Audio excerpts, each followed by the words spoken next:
So let me show you how to use the built-in ruler on your Galaxy Tab S11 Ultra. So the first thing you want to do is go to settings. Under settings, scroll on the left hand side and find display. And then under display, go to edge panels, tap on that. Make sure edge panel is enabled so that you can bring it up like that.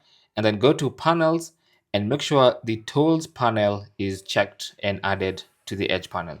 So now all you have to do is swipe and then swipe again to reveal the tools panel. And in the tools panel, tap on the three dots and select ruler. So there are plenty of things you can do. You can use a flashlight, a tally counter, surface level, or even ruler. So now we have a ruler there, and you can use this ruler to measure the length of specific objects. So for instance, if you want to know the length of this thing, you can just place it here carefully at 0 centimeters. And now I know this thing is just about 8 centimeters. Okay. Thanks for watching and good luck.